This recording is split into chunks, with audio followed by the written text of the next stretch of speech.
Hi, Phil. Thank you very much. Yeah, I didn't think through the title and that the fact I'd have to read it out loud when I devised it. But yeah, I'm Nikki Clarkson. I'm an engagement librarian from the University of Southampton, which is in the south of the UK. And I wanted to tell you about our experience of co-creating generative AI skills videos along with students.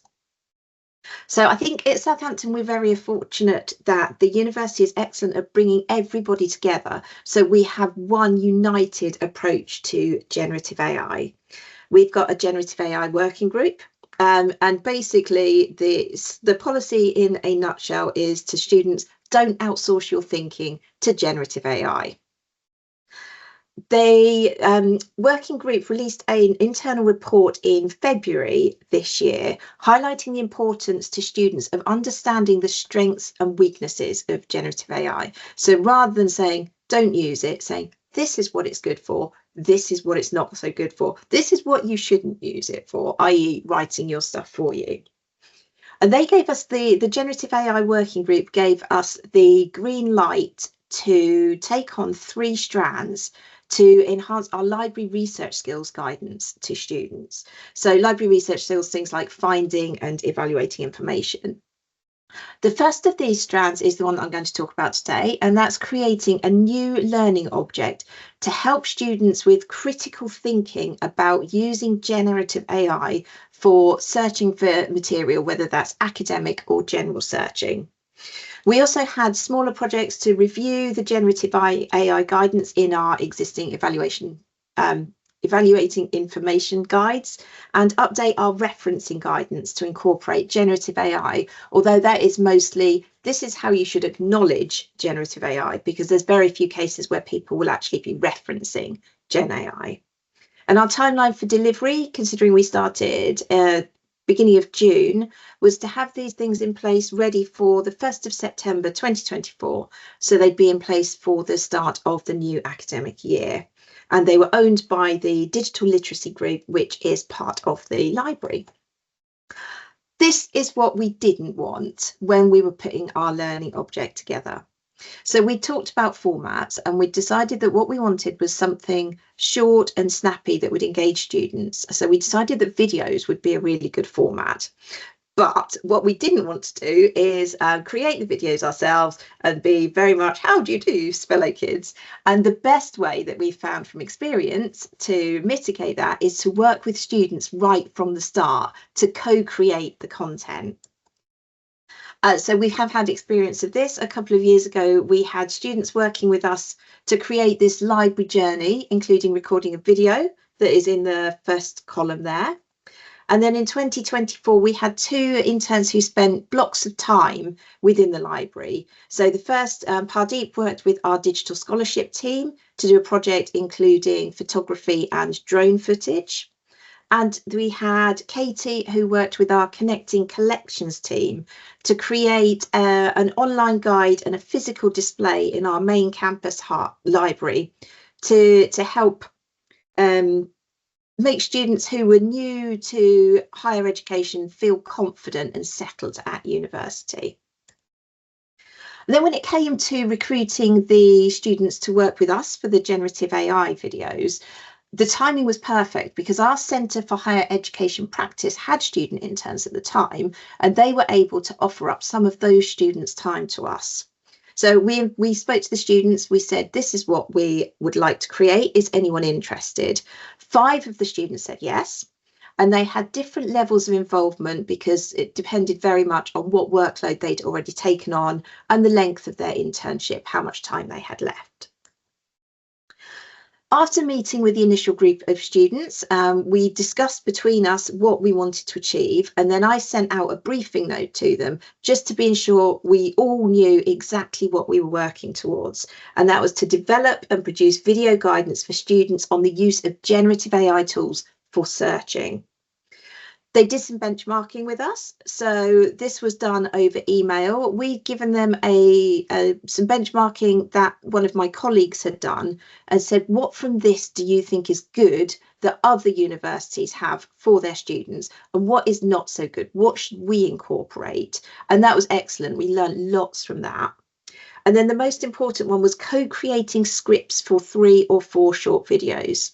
And you can see on the slide there that I've written, library colleagues have written draft scripts.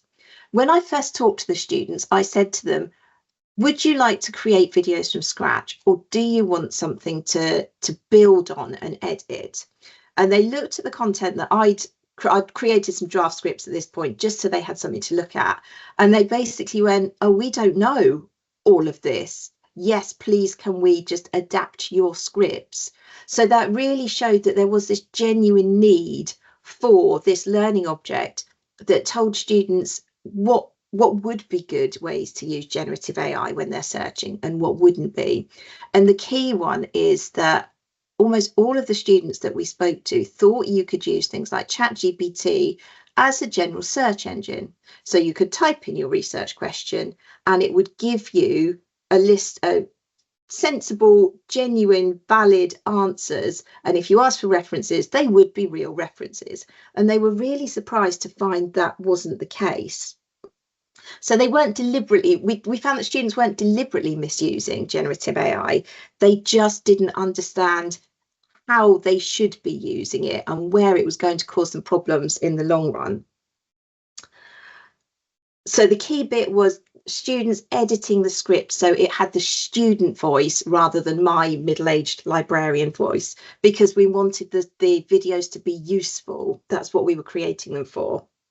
We also gave them as much involvement in creating the videos as they wanted, and then offered the opportunity to build the web page and the design that would house the videos at the end of the project. Because we wanted to keep really focused, because as we all know, generative AI is a massive topic, we had some very defined learning outcomes that we agreed on together. So differentiate between appropriate and inappropriate uses of generative AI for academic research, particularly literature reviews. Develop and enhance evaluating information abilities by understanding academic integrity implications and potential biases. That's already been spoken about quite a lot today and last week. And then apply advanced digital literacy skills to effectively use GenAI tools for information retrieval and analysis. And then when it came to working together, so the interns did an excellent job with the scripts that I had.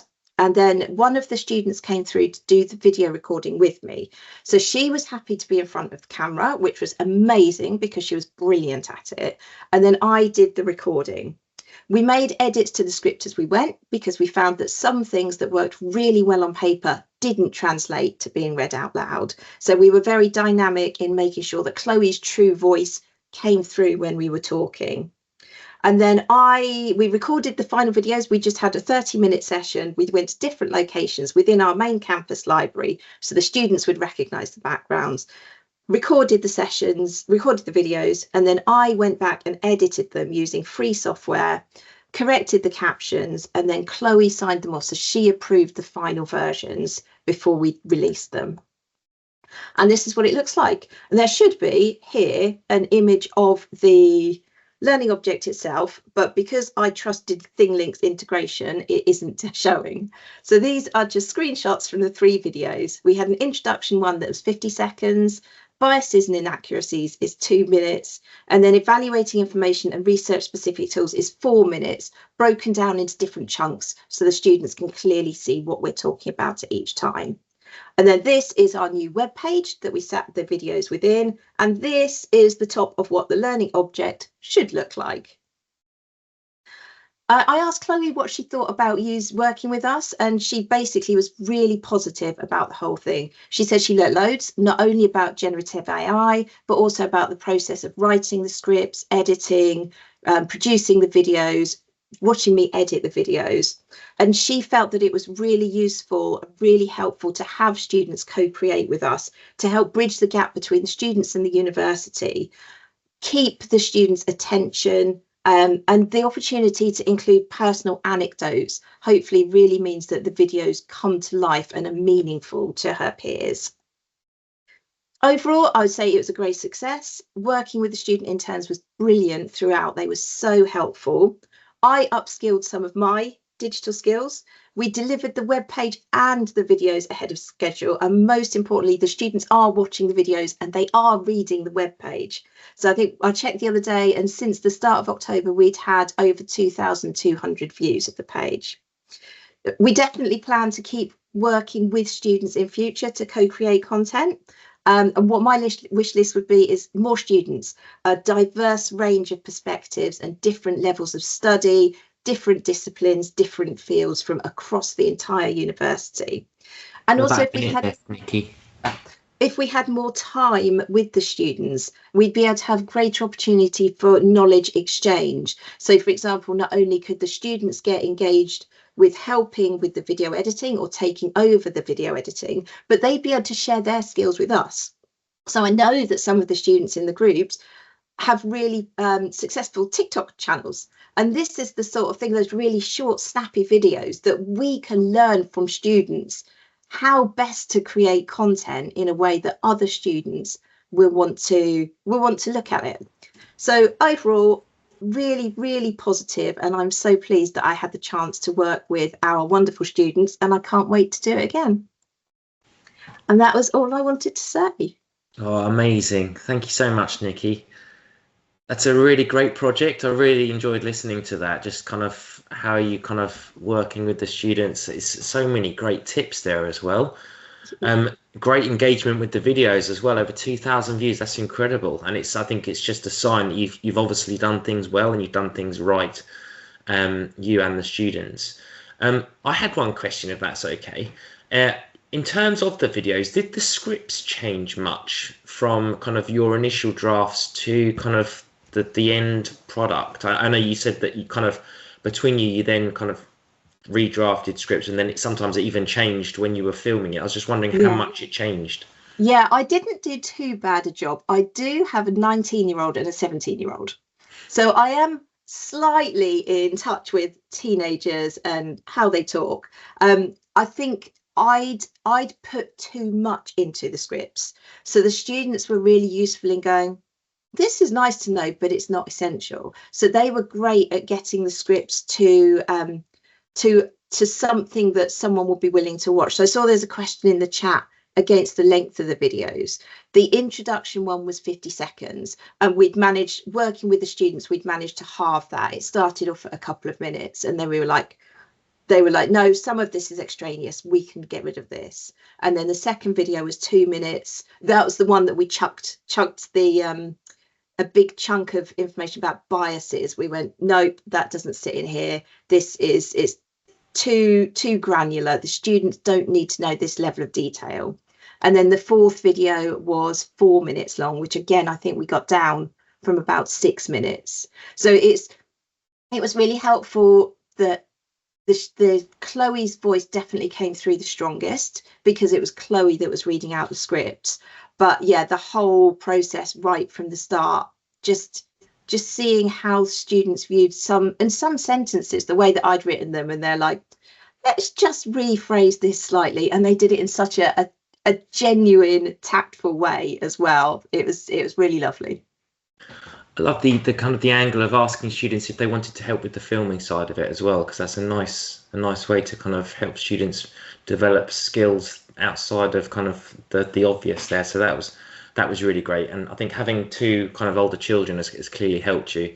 If I asked my two children, the talks would be about Power Rangers and Minecraft, so I don't think it would be very relevant.